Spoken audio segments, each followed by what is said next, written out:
Hi guys, last எபிசோடில் பார்த்தீங்கன்னா நம்ம ஹீரோயின் இருக்கால அவன் மடியில் இகு படுத்துட்டு நான் தூங்கி 3 நாள் ஆச்சு, இப்போ தான் நிம்மதியாக இருக்குது, நீ எப்போவுமே எனக்கு க்ளோஸ் ஃப்ரெண்டு தெரியுமான்ட்டு படுத்துக்கிட்டு இருக்க, இவளுக்கு என்ன பேசுறதுன்னு கூட தெரியல, இப்போ நான் என்ன பண்ணுறது அப்படின்ட்டு இவ பாட்டுக்கு யோசிச்சுட்டே இருக்கா. அப்புறம் இவளும் பார்த்தீங்கன்னா அப்படியே தூங்கிடுறா. கண்ணை முடிச்சு பார்க்குறா, ஆளா காணோம். எங்கடா அது அதுக்குள்ளே போனாங்கன்னு பார்த்தா அவன் ஏதோ ஒரு நாய்க்குட்டியை கையில் வச்சிருக்கான். இதுக்கு நீயே பேர் வையன் அப்படின்ட்டு இருக்கா, ரொம்ப க்யூட்டாக இருக்கு அப்படின்ட்டு இருக்கா.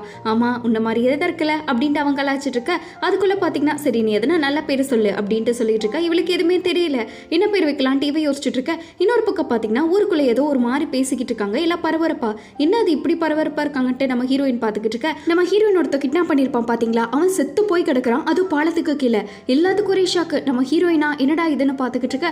ஊருக்குள்ள எல்லாருமே பார்த்தீங்கன்னா இளவரசர் தான் பண்ணியிருக்க மாதிரி பேசிட்டு இருக்காங்க.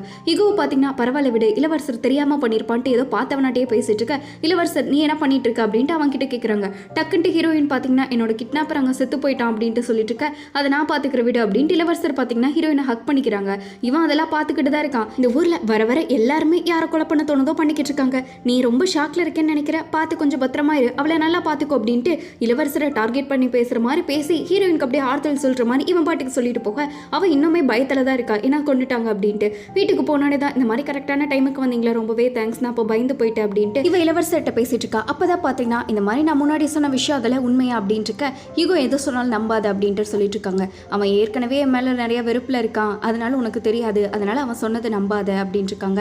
இல்ல அவர் உண்மையா சொன்னாரோ பொய் சொன்னாரோ அது தேவையில்லை, இதுக்கு மேல நீங்க யாரையும் கொல்லக்கூடாது, அதுதான் என்னோட ஆசைங்கன்னு ஹீரோயின் சொல்லிக்கிட்டு இருக்கா. அப்ப நீ அவன் சொன்னதை நம்புறியா என்ன அப்படின்ட்டு இளவரசர் சந்தேகப்பட்டு கேட்க இவட்ட பதிலே இல்லை. அப்படியெல்லாம் நான் இல்லைன்ட்டு அவன் சொல்ல வரக்குள்ள நீ என்ன நம்பல விடு, இதுக்கு மேல நான் பேசி எது பிரயோஜனமும் இல்லை, அப்படியே உன்னை கடத்திருக்கான், அதனால நான் அவனை கொன்னா கூட இப்ப நான் கொலகாரன் ஆயிட்டேன்ல, இதுக்கு மேல என்கிட்ட எந்த விளக்கமும் கொடுக்க தேவையில்லை, எல்லாருமே என்ன புரிஞ்சுக்கல, ஆனா நீ புரிஞ்சுக்கிட்டேன்னு நினைச்சேன், ஆனா அப்படி இல்லைன்னு இருக்கா. ஹீரோயின் அப்பெல்லாம் இல்லைன்னு சொல்ல வரா.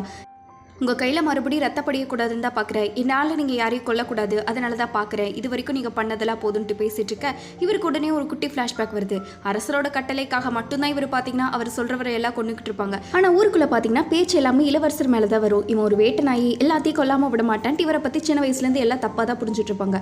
ஹீரோயின் இதுக்கு மேலே நீங்கள் யாருமே உங்களை கஷ்டப்படுத்தக்கூடாதுன்னு நான் நினைக்கிறேன், யாரையுமே நீங்கள் கொல்லக்கூடாதுன்னு நான் நினைக்கிறேன், இது வரைக்கும் நீங்கள் கொன்னதெல்லாம் போதுங்கிற மாதிரி சொல்லிட்டு இருக்க.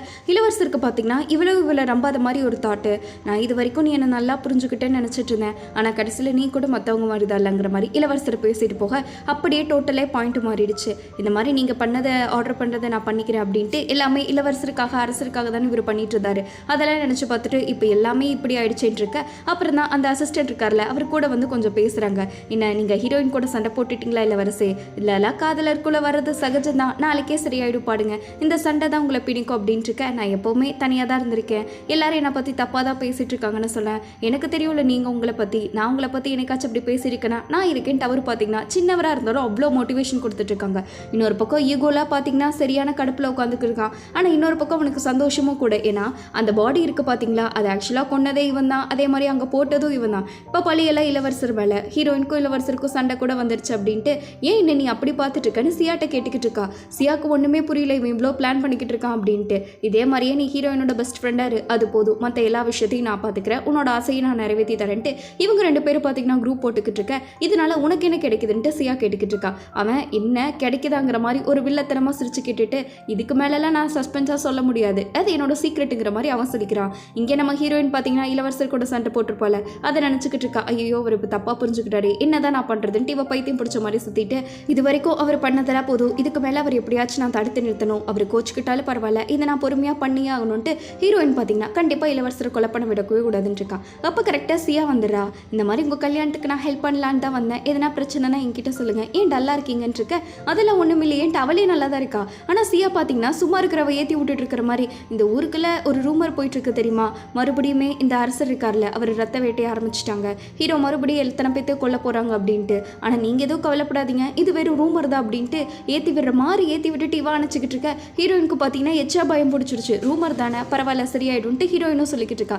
சரி அதெல்லாம் விடுங்க, இனிமேல் எதுக்கோ கவலைப்படாதீங்க, என்ன பிரச்சனையாக இருந்தாலும் என்கிட்ட சொல்லுங்கள், நான் பார்த்துக்கிறேன்ட்டு பிரச்சனையை பண்ணிட்டு அவளே பார்த்துக்கிறேன்னு சொல்லிக்கிட்டு இருக்க. இந்த ஊருக்குள்ளே எல்லாருமே பார்த்தீங்கன்னா ஜூனை தானே சஸ்பெக்ட் பண்ணியிருக்காங்க.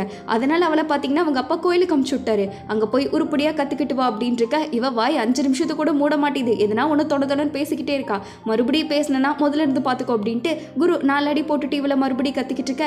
இவளா பாவம் எனக்கா இந்த நிலைமைங்கிற மாதிரி கடவுள்கிட்ட விழுந்து விழுந்து கதறிக்கிட்டு இருக்கா. ஆனால் புத்தர் கண்ணை திறப்பாரா? கண்டிப்பாக மாட்டார்ல. இப்போ நான் கண்டுபிடிக்கணும்னா கண்டிப்பாக எவன் இந்த வேலையை செஞ்சானோ அவனை கண்டுபிடிக்கணும். ஏன்னா அப்போ தான் ஊரில் இருக்கிற பழியெல்லாம் என் மேலே விலகும். கண்டிப்பாக நான் அதை கண்டுபிடிச்சி ஆகிறேன்ட்டு இவ பார்த்தீங்கன்னா இவளோட தீஃப் வேலையை பார்க்க ஸ்டார்ட் பண்ணிட்டா.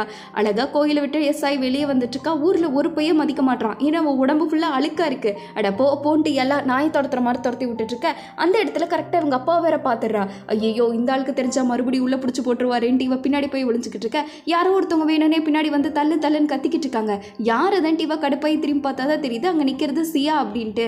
சே எவ்வளோ அழகா இருக்க, உன்னை இந்த கோலத்தில் பார்க்கறக்கு நான் கொடுத்து வச்சிருக்கணும்னு தெரியுமான்ட்டு இவ கலாய்ச்சிட்டு இருக்க. அவங்க அப்பாவை கூப்பிட்டுட்டான்ட்டு இவ பிளாக்மெயில் பண்ணிக்கிட்டு இருக்கா. அட கம்மன்னு சொல்ல உன் அழுக்கான கையை வச்சு என்ன தொடாத, முதல்ல நீ குளிச்சியா இல்லையான்ட்டு அவ பார்த்தீங்கன்னா இப்போ இவளோட ரிவெஞ்ச் டைமில் சும்மா காய்ச்சி மூச்சுன்னு கத்திக்கிட்டு இருக்கா. என்ன யாருமே இல்லாத டைம் உன்னோட சுயநலத்தெல்லாம் காற்ற போல அப்படின்ட்டு அவள் பேசிட்டு இருக்க. அதுக்குள்ளே 2 பிள்ளைங்க வந்துட்டாங்க. இல்லை இவங்க திட்டிட்டு இருந்தாங்க, அதான் நான் சைலண்டாக இருந்தேன்ட்டு இவ வலை போல அவளோட நடிப்பை போட்டுக்கிட்டு இருக்க. ஆரம்பிச்சிட்டியா உன் நடிப்பன்ட்டு ஜூனும் கேட்டுக்கிட்டு இருக்கா. பாரு எவ்வளோ ரூடாக பேசுகிறா அப்படின்ட்டு இருக்க. சியா சண்டையெல்லாம் வேணாம், அவங்க என்ன தானே பேசிட்டு இருக்காங்க, பரவாயில்ல விடுங்கன்ட்டு அவ்வளோ நல்லவளாக பேசிட்டு இருக்கா. எவ்வளோ நல்லவளாக இருக்கீங்கன்ட்டு சியாவை பாராட்டிக்கிட்டு இதுக்கு மேலே எங்களை டிஸ்டர்ப் பண்ணாதீங்க வாங்க நாங்கள் போகிறோம் அப்படின்ட்டு 3 பேர் பார்ட்டிக்கு போகிறோம்ட்டு அவளோட ஃப்ரெண்ட்ஸ் எல்லாம் சியாவை கூட்டிகிட்டு போயிட்டு இருக்காங்க. ஜூன் ஒரு பக்கம் கடுப்பாக ஏசத்துக்கிட்டு இருக்க, இன்னொரு பக்கம் ஹியூட் இருக்கார்ல அவர் பார்த்தீங்கன்னா சியாவை பார்க்கலான்ட்டு வந்திருக்காங்க. என்ன இது சொல்லாமல் கொள்ளாமல் வந்திருக்கீங்க அப்படின்ட்டு இருக்க. உங்ககிட்ட கொஞ்சம் முக்கியமாக பேசணும் அப்படின்ட்டு அவர் பார்த்தீங்கன்னா அவ்வளோ ஸ்ட்ரிக்டாக சொல்லிக்கிட்டு இருக்காங்க. சரி வாங்க பேசலாம், என்ன திடுதிடுன்னு வந்திருக்கீங்க, யாராச்சும் பார்த்தா என்ன பேசுவாங்க அப்படின்ட்டு இவ பார்த்தீங்கன்னா கல்யாண மூட்லேயே சுற்றிக்கிட்டு இருக்கா. நான் உங்ககிட்ட ஒரு முக்கியமான விஷயம் கேட்கணும், அந்த மிஸ் அண்டர்ஸ்டாண்டிங்கை கிளியர் பண்ணத்தான் நான் வந்திருக்கேன் அப்படின்ட்டு ஒரு லெட்டர் இவர் ரூம்லேருந்து எடுத்திருப்பாங்க. அதை எடுத்து காட்டுறாங்க. இந்த லெட்டரில் இருக்கிறது என்னென்னு தெரியுதா, இளவரசரோட கையெழுத்து, அதுவும் ஹீரோயினை தனியாக கூப்பிட்டுருப்பாங்களே அந்த லெட்டரோட ஒரு காப்பி மாதிரி இருக்கு. இதை தயவு செஞ்சு எனக்கு எக்ஸ்பிளைன் பண்ணு, எதுக்கு உன்னோட ரூமில் இளவரசரோட கையெழுத்து இருக்குன்ட்டு ஹியூன் கண்டுபிடிச்ச மாதிரியே பேசிட்டு இருக்க. நீங்கள் ஒன்றும் தப்பாலாம் புரிஞ்சுக்கல, சரியாதான் புரிஞ்சுக்கிறீங்கன்னு சொல்லிக்கிட்டு இருக்கா. ஹியூனுக்கு ஷாக்கு, இதெல்லாம் நீ எதுக்கு பண்ணிக்கிட்டு இருக்க, அப்போ எல்லாத்துக்கும் காரணம் நீ தானா அப்படின்ட்டு இருக்க. அவள் பார்த்தீங்கன்னா ஆமாம் நீங்கள் என் வாயிலேருந்து கேட்கணும்னு ஆசைப்பட்டீங்க, அதுதானே எல்லாத்தையும் நான் தான் பண்ணினேன், எல்லாத்துக்கும் காரணம் நான் தான். என் வழியில் யார் வந்தாலும் அவங்கள விட மாட்டேன், ஏன்னா சின்ன வயசுலேருந்து உங்களை மாதிரி வளர்ந்தவங்களுக்குலாம் என்ன மாதிரி வளர்ந்தவங்களோட கஷ்டம் புரியாதுன்னு இருக்க. ஹியூனுக்கு நடக்கிறது நம்ப கூட முடியல, அப்படியே ஆடி போயிட்டான் மனுஷன். ஏன்னா இவன் பார்த்தீங்கன்னா சியாம் அவ்வளோ சீரியஸாக லவ் பண்ணியிருக்கான். இப்போவே நீ இதை இளவரசர்கிட்ட சொல்லலைன்னா நான் போய் சொல்லிடுவேன் அப்படின்ட்டு இருக்க. அவள் பார்த்தீங்கன்னா சிரிப்பாக பாருங்க நக்கலா, உங்கள் அப்பா கூலிப்படையில் இருக்காரு, அது உங்களுக்கு தெரியுமா, அந்த கூலிப்படை அரசருக்கு எதிராக செயல்பட்டுக்கிட்டு இருக்கு. இப்போ மட்டும் இந்த விஷயம் இளவரசருக்கு தெரிஞ்சா உங்கள் அப்பாவோட உயிரே போயிடும், அது உங்களுக்கு தெரியுமா, நீங்களும் போய் சொல்லுங்க, நானும் சொல்கிறேன்ட்டு இவ பிளாக்மெயில் எல்லாம் பண்ண ஸ்டார்ட் பண்ணிட்டா. அங்கே ஹியூன் ஒரு பக்கம் ஆடி போயிருக்க, இன்னொரு பக்கம் ஜூனை விட பயங்கரமான வில்லியாசியாக அவதாரம் எடுத்துட்டு இருக்கேன்ட்டு ஜூன் பார்த்தீங்கன்னா அந்த கடத்தி கொண்டு போட்டிருப்பாங்களே அந்த இடத்துக்கு போய் நின்றுட்டு எதனா ப்ரூஃப் இருக்கான்னு பார்க்கலான்ட்டு இருக்க. அந்த இடத்துக்கு ஹீரோயினோட அண்ணா இருக்கான்ல அவனும் பார்த்தீங்கன்னா அந்த ப்ரூஃபை தேடி தான் வந்திருக்கான், யாரா கொண்டிருப்பா அப்படின்ட்டு பார்க்குறக்கு. ஏன்னா இந்த மாதிரி உங்களை இங்கே மீட் பண்ணது சந்தோஷம்ன்ட்டு ஜூன் எங்கே போனாலும் சரி அந்த இடத்துல நானும் விசாரிக்க போகிறேன்ட்டு அவங்க அண்ணனும் இருக்கான். ஒரு பக்கம் 2 பேருக்கு இவங்களுக்கு குட்டி குட்டியாக கெமிஸ்ட்ரி ஒர்க் அவுட் ஆகிட்டு இருக்க. அவள் பார்த்தீங்கன்னா இன்னும் உனக்கு அறிவில்லையா, எப்போ பார்த்தாலும் முன்னாடியே வந்துட்டு இருக்கேன்ட்டு கழுவி ஊற்றிட்டு இருக்கா. இந்த பெல்லு தான் அன்றைக்கி ஹீரோயின் அடிக்க ட்ரை பண்ணா, நானும் அடிக்க ட்ரை பண்ணுறேன், எதனா உனக்கு க்ளூ கிடைக்குதான்னு பார்க்கலான்ட்டு இவ போக அந்த இடத்துக்கு கரெக்டாக அவங்க அண்ணா வந்து நின்றுக்கிட்டு இருக்கான். ஏய் என்ன நீ என்னை ஃபாலோ பண்ணிகிட்டே இருக்க அப்படின்ட்டு அவ கத்திக்கிட்டு இருக்க. அவங்க என்ன பார்த்தீங்கன்னா நீ தான் என்ன ஃபாலோ பண்ணுற அப்படின்ட்டு உன்னை நான் ஃபாலோ பண்ண ஆரம்பிச்சிட்டுன்ட்டு 2 பேரும் லவ் கூட்டு ஆரம்பித்த மாதிரி இருக்குது. இது எல்லாத்தையும் அந்த மாயாவி இருக்கார்ல அவரை பார்த்து சிரிச்சிட்டு இருக்காங்க. இன்னொரு பக்கம் அந்த டெட் பாடியை நம்ம இளவரசர் ஆராய்ச்சி பண்ணிட்டு இருக்காங்க. ஒரு டைம் பார்த்தீங்கன்னா குத்தி இருக்கு, பட் அவன் சாகால மாதிரி தெரியுது. இன்னொரு டைம் ஸ்ட்ராங்காக குத்துறங்காட்டி தான் அவன் செத்துருக்கான். பட் குத்துறது பார்த்தீங்கன்னா ஒரு பொண்ணு இருக்கும்ல, அந்த ஒரு குருவாலாட்டம் இருக்கும்ல, அதுதான் அதை லேடிஸ் யூஸ் பண்ணுறது. அப்படின்னா ஏதோ ஒரு பொண்ணுக்கும் இதற்கும் சம்மந்தம் இருக்கு போல அப்படின்ட்டு இளவரசர் இன்டைரக்டாக கண்டுபிடிச்சிட்டு இருக்க. அதுக்குள்ள அரசர் கூப்பிடுறாங்க அப்படின்ட்டு சொல்லிக்கிட்டு இருக்காங்க. இப்போ என்னடா புது பிரச்சனை பட போறான்ட்டு இளவரசர் போய் சொல்லுங்க அரசேன்ட்டு இருக்க. உன்னை அவ்வளோ நேரம் வெயிட் பண்ண வச்சுட்டேன்னா என்னன்ட்டு இருக்கான். இல்லை சொல்லுங்க அரசே அப்படின்ட்டு இளவரசர் சைலண்டாக போய் நின்றுட்டு இருக்க. நீ தான் சொல்லியிருக்கல இவனோட நேர்மை எனக்கு காட்ட போற அப்படின்ட்டு, நிஜமாலுமே நீ எனக்கு உண்மையாக தான் இருக்கியா அப்படின்ட்டு அரசர் கேட்டுக்கிட்டு இருக்காங்க. இது என்ன கேள்வி அப்படின்ட்டு இளவரசர் கேட்க, ஆக்சுவலாக நம்ம இளவரசர் இருக்கார் பார்த்தீங்களா, அன்னைக்கு ஒருத்தர் கொல்லணும்னு போயிருப்பார்ல அந்த மந்திரியை, முன்னாள் அரசரோட மந்திரியை, அவரை கொண்டிருக்க மாட்டாரு, என்ன பண்ணி வச்சிருக்க நீ அப்படின்னு கேட்டுக்கிட்டு இருக்க. அந்த மந்திரி சொல்கிறாங்க, இல்லை இந்த மாதிரி என்னோட பொண்ணோட கல்யாணம் அன்னைக்கு நடந்துச்சு, அதனால ஒரு நாள் நான் கேட்டேன் அப்படின்ட்டு சொல்லிட்டு இருக்க. அதெல்லாம் இல்லை நீ அரசரை ஏமாத்திட்ட, எதுக்கு இப்படி ஏமாத்தணும் அப்படின்ட்டு இவரை சொல்லிக்கிட்டு இருக்காங்க. ஆக்சுவலாக அன்னைக்கு இவர் போய் ஒரு கிழிச்சிருப்பார்ல, அவரோட கண்ணத்தை மட்டும்தான் கிழிச்சிருப்பாங்க. என்னோட வாழைப்படி நான் உனக்கு கொன்னுட்டேன், இதுக்கு மேலே உனக்கும் எனக்கும் சம்மந்தம் இல்லைங்கிற மாதிரி இவர் உயிரோடு தான் விட்டு வச்சுட்டு வந்திருப்பாரு. ஆனால் வெளியே பார்த்தீங்கன்னா எவனோ ஒருத்தர் அதை பார்த்து அரசர்கிட்ட ரிப்போர்ட் பண்ணியிருப்பான். இந்த மாதிரி பின்னாடியே ஆள் அனுப்பிச்சு அரசர் இந்த மாதிரி பண்ணுறதை பார்த்துட்டு இருக்க இளவரசருக்கு இப்போ என்ன பண்ணுறதுனே தெரியல, என்ன மன்னிச்சிடுங்க அப்படின்ட்டு அவர் கரெக்டாக சரணடைஞ்சிடாரு. முன்னொரு பக்கம் கூட இருக்கானுங்கள எல்லாம் உசுப்பத்தி விட்டுட்டு இருக்காங்க. அரசருக்கே இளவரசர் இப்போ துரோகம் பண்ணிட்டாரு, எப்படி நம்புறது, இவர் தண்டிக்கப்பட வேண்டும் இருக்க ஹீரோயினோட அப்பா மட்டும்தான். அப்படியெல்லாம் இல்லை, ஒருத்தவங்க தெரியாமல் தப்பு பண்ணிட்டா அவங்களுக்கு உங்களோட பெரிய மனசை பண்ணி இன்னொரு சான்ஸ் கொடுக்கணும், நீங்கள் தான் பெரிய வள்ளலாச்சு கொடுங்க அப்படின்ட்டு அரசர்கிட்ட பேசிட்டு இருக்காங்க. கரெக்டு தான், நான் உன்னை மன்னிக்கணும் அவ்வளோதானே, மன்னிச்சிடுறேன். தோ இப்போ என்னோட கண்ணு முன்னாடி இங்கே உட்காந்துருக்காருல இந்த மந்திரி நீ இப்போ கொல்லணும், அப்போ நான் உன்னை மன்னிக்கிறேன் அப்படின்ட்டு வாழை கொடுக்குறாங்க. இளவரசர் இவ்வளோ தூரம் கஷ்டப்பட்டதை கொலை பண்ணக்கூடாது அப்படின்ட்டு தான் இப்போ வேறு வழியே இல்லாமல் அரசர் லாக் பண்ணிக்கிட்டு இருக்க. இப்போ நீ கொல்ல போறியா இல்லை எனக்கு துரோகி ஆக போறியான்னு கேட்குறாங்க. இளவரசரும் பார்த்தீங்கன்னா வாழை எடுத்துட்டாங்க. ஆனால் அவரால் ஹீரோயினோட பேச்சை மீறவே முடியல. இது வரைக்கும் என்ன உயிரோட விட்டதுக்கு நன்றி, இப்போ நீங்கள் என்ன தாராளமாக கொண்டுக்கலான்ட்டு அந்த மந்திரி இருக்கார்ல அவரும் சொல்லிக்கிட்டு இருக்க. இளவரசர் வாழை எடுக்கிறாரு. பட் அவர் என்னதான் அவரே கொல்லுன்னு சொன்னாலும் இவரால் கொல்ல முடியல. ஏன்னா இவர் ஃபுல்லாமே பார்த்தீங்கன்னா கொல்லக்கூடாதுங்கிற முடிவுக்கு போயிட்டாரு. என்னை மன்னிச்சிடுங்க, என்னால் முடியல, என்னை தண்டிக்கப்பட வேணும், என்னை கொல்லுங்க அப்படின்ட்டு இளவரசரே சொல்லிட்டு இருக்க. அரசருக்கே ஒரு ஷாக்கு. அந்த டைம் பார்த்தீங்கன்னா எவனோருத்த பின்னாடி இருந்து டக்குன்ட்டு அவர் வெட்டி கொண்டுடுறான். யார் அதுன்னு பார்த்தா வேற யாருமே இல்லை, ஈகோ தான். என்னை மன்னிச்சிடுங்க அரசே, நான் கொஞ்சம் உணர்ச்சி வசப்பட்டாலும் பரவாயில்ல, உங்களோட கட்டளை மீறதை என்னால் பார்க்க முடியல, அதனால தான் நான் பண்ணிட்டு பார்த்தீங்கன்னா அவன் அவ்வளோ நல்லவனாட்ட பேச அரசருக்கு ரொம்ப பிடிச்சிடுச்சு. உன்னோட நேர்மையை நீ எனக்கு நிரூபிச்சுட்டு அதனால நீ எனக்கு மன்னிப்பெல்லாம் கேட்க வேண்டாம், எனக்கு நீ இருக்கலன்ட்டு அரசர் அப்படியே பிளேட்டை மாற்றிடுற. இப்போ பார்த்தீங்கன்னா ஹீரோ ஒரு பெரிய குற்றவாளியாட்ட ஆயிட்டான். என்ன நீ இப்பெல்லாம் பண்ண மாட்டியே, உனக்கு தான் வாழை வச்சு கொள்றதெல்லாம் பிடிக்குமே, என்ன திருந்திட்டியான்ட்டு அவன் நக்கல் அடிச்சிட்டு இருக்க. இளவரசருக்கு பார்த்தீங்கன்னா சரியான காண்டாயிடுச்சு, எதுக்கு இப்பெல்லாம் பண்ணிட்டு இருக்க அப்படின்ட்டு.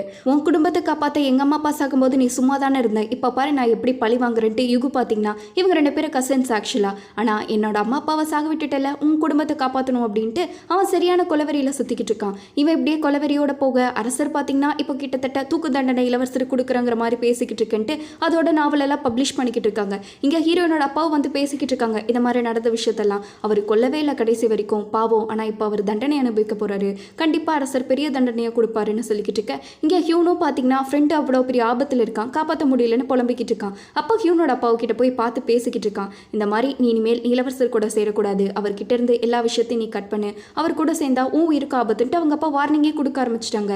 இவருக்கு அழகா இளவரசரை முடிச்சு விட போடாங்க அப்படின்ட்டு. நீங்கள் இந்த மாதிரி ஒரு கூட்டமைப்பில் இருக்கீங்களா, அதை பற்றி எனக்கு தெரியாதுன்னு நினச்சிட்டு இருக்கீங்களா அப்படின்னு கேட்க. அதை பற்றி தெரிஞ்சு வச்சிருக்கியா, அது வரைக்கும் சந்தோஷங்கிற மாதிரி அவங்க அப்பா சொல்லிக்கிட்டு இருக்காங்க. நான் உனக்கு கொடுக்குற கடைசி வார்னிங், இனிமேல் இளவரசர் கூட பேசவே தேவையில்லை, இதுக்கு மேலே நீ எதையும் சொல்லக்கூடாது, நான் சொல்கிறதா செய்யணும்ட்டு அவங்க அப்பா சொல்லிக்கிட்டு இருக்க. இவனுக்கு வேறு வழியே இல்லை, அவங்க அப்பா சொல்கிறத பண்ணியாகணும், இல்லைனா அவன் உயிருக்கு ஆபத்துங்கிற மாதிரி சொல்லியிருக்காங்க. நாளைக்கே இளவரசரை தூக்கில் போடணும் அப்படின்ட்டு நீ ஒரு பெட்டிஷனை சப்மிட் பண்ணணும், நாங்கள் பண்ணுறோம் நீயும் பண்ணணும்னு சொல்லிக்கிட்டு இருக்க. இவன் பாவம் மனசொடைஞ்சு போயிடுறான். இன்னொரு பக்கம் சியா இருக்கல, அவகிட்ட அவங்க அப்பா போய் பேசிகிட்டு இருக்காங்க. இந்த மாதிரி இளவரசருக்கு பிரச்சனை ஆயிடுச்சு பாத்தியா அப்படின்ட்டு கேட்டுக்கிட்டு இருக்க. அவள் எதுவுமே தெரியாத மாதிரி ஒரு நடிப்பை போட்டுக்கிட்டு இருக்கா. என்ன நினச்சிட்டு இருக்கா அப்படின்ட்டு இருக்க. எனக்கு ஒரு புதுசாக வழி கிடச்சிருக்குன்னு நினைக்கிறேன்ட்டு இவ ஏதோ ஒரு பிளானை ஸ்டார்ட் பண்ணிக்கிருக்கா. இன்னொரு பக்கம் இளவரசர் இருக்கார்ல, அவரும் ஹியோனும் மீட் பண்ணி பேசிக்கிட்டு இருக்காங்க. இந்த மாதிரி எங்கள் அப்பாவனால என்னால் பெரிய பிரச்சனையில் மாட்டிக்கிட்டேன், எங்கள் அப்பாவும் அந்த கூட்டமைப்பில் இருக்காங்க, ஆனால் உனக்கு உதவி செய்ய முடியல, என்னை மன்னிச்சிரு அப்படின்ட்டு கேட்டுட்டு இருக்க. இந்த மாதிரி நடந்த சியா மேட்ரு எல்லாத்தையும் இளவரசர் சொல்லிட்டாரு. ஆனால் இளவரசர் உடனே சியா கையில் அருவாளை வச்சுட்டு கேட்டுக்கிட்டு இருக்காங்க. இந்த மாதிரி நீ என்கிட்ட இதை நான் எதிர்பார்க்கல, இந்த டைமில் நான் வந்து உண்மையை கண்டுபிடிப்பேன்ட்டு சொல்லு, இப்போ உன்னோட ஆசை தான் என்ன, இதுக்காக நீ இவ்வளோ பண்ணிக்கிட்டு இருக்கேன்னு கேட்டுக்கிட்டு இருக்காங்க. ஆனால் இவன் பார்த்தீங்கன்னா பயங்கிறது கொஞ்சம் கூட பட்ட மாதிரி தெரியல. இப்போ மட்டும் என்ன கொண்டுட்டிங்கன்னா இளவரசிக்கு உங்களை பிடிக்கும்னு நினைக்கிறீங்களா, கண்டிப்பாக ஹீரோயின் உங்களை வெறுத்துருவா, இதனால் உங்களுக்கு தான் பிரச்சனை அப்படின்ட்டு இப்போ பார்த்தீங்கன்னா எதுக்குன்னு சொல்ல மாட்டேங்கிறா. இந்த மாதிரி ஒரு பொண்ணுக்கெல்லாம் ராணி ஆகிறதுங்கிறது எவ்வளோ பெரிய கனவுன்னு நினச்சிட்டு இருக்கீங்க, அது ஈஸியாக நேற்று வந்தவ படிச்சிரு நான் விட்டுருவேனாங்கிற மாதிரி இவ சொல்லிக்கிட்டு இருக்க. இளவரசர் பார்த்தீங்கன்னா கைது பண்ணி உள்ள வச்சுட்டாங்க. நீ எப்போ உண்மையை சொல்றியோ அப்போ தான் நான் விடுவேன், உன் கூட யாரு கண்டிப்பாக கூட்டணி வச்சிருக்காங்களே அவங்களை நீ சொல்கிற வரைக்கும் உனக்கு சிறதா அப்படின்ட்டு இவர் பார்த்தீங்கன்னா அவளை கொண்டு ஜெயிலில் போட்டுட்டு இருக்க. ஆனால் இவ அதுக்கெல்லாம் அசர்ற மாதிரி இல்லை, அப்போ கூட உண்மையவே சொல்ல மாட்டா. இவகிட்ட இருந்து இன்ஃபர்மேஷன் வாங்கினாதான் நம்ம அடுத்த மூவ் ஆன் ஆக போக முடியும், இவகிட்ட கொஞ்சம் ஜாக்கிரதையாக வேறுன்ட்டு சொல்லிட்டு இளவரசர் கிளம்பிக்கிட்டு இருக்க. இங்கே பக்கம் பார்த்தீங்கன்னா இந்த எஸ்ஐயை அரெஸ்ட் பண்ணிட்டாங்களே, இந்த இன்ஃபர்மேஷன் யுவுக்கு தெரிஞ்சிருச்சு. ஓ இது வேற நடந்துருச்சான்ட்டு அவன் பார்த்தீங்கன்னா வேற ஏதோ பிளான் பண்ணிக்கிட்டு இருக்கான். இன்னொரு பக்கம் சியாவோட ஆள் இருக்கான்ல, இப்போ கூட ரீசெண்டாக செத்து போனான்ல அந்த கடத்தினவன், அவனை கொண்டுட்டீங்கன்ட்டு அவனோட ஒய்ஃப் பார்த்தீங்கன்னா இளவரசர் மேலே கல் எடுத்து அடிச்சுட்டு எதுக்காக என் புருஷன் எப்படி பண்ணீங்கன்னு கேள்வி கேட்டுட்டு இருக்க. அதோட இந்த எபிசோட் முடிக்கிறாங்க. எப்படி கைஸ் கடைசியில் பார்த்தீங்களா சியாவையே எப்படி கரெக்டாக திருப்பி விட்டுட்டாங்க அப்படின்ட்டு. இன்னும் போக போக ஃபியூச்சரில் இருக்க ஹீரோயின்லாம் ப்ரெசென்ட்டுக்கு வருவா, அதுக்கப்புறம் ஒரு ஆட்டம் ஆடு பாருங்க. கண்டிப்பாக இந்த ட்ராமா கிட்டத்தட்ட எபிசோடோட எண்டிங்கை நெருங்கிக்கிட்டு இருக்குன்னு சொல்லலாம். அதெல்லாம் நீங்கள் பார்க்கணுன்னா நம்ம சேனலை மறக்காமல் சப்ஸ்கிரைப் பண்ணிக்கோங்க. வீடியோ பிடிச்சிருக்கா இல்லையான்னு கமெண்ட்டில் சொல்லிட்டு போங்க. இன்னொரு முக்கியமான விஷயம், நீங்கள் ஒரு வேளை ஒரு ட்ராமாவை எதிர்பார்க்குறீங்கன்னா அது உங்களுக்கு நல்ல சூப்பரான ரொமான்டிக் ட்ராமாவை எதிர்பார்ப்பீங்களா, இல்லை நல்லா பக்காவான கிரைம் ட்ராமாவை எதிர்பார்க்குறீங்களான்ட்டு இதை கண்டிப்பாக மறக்காமல் கமெண்ட்டில் சொல்லிட்டு போங்க. அடுத்த சூப்பர் வீடியோவில் பார்ப்போம். அது வரைக்கும் பாய் ஸ்வீட்டீஸ்.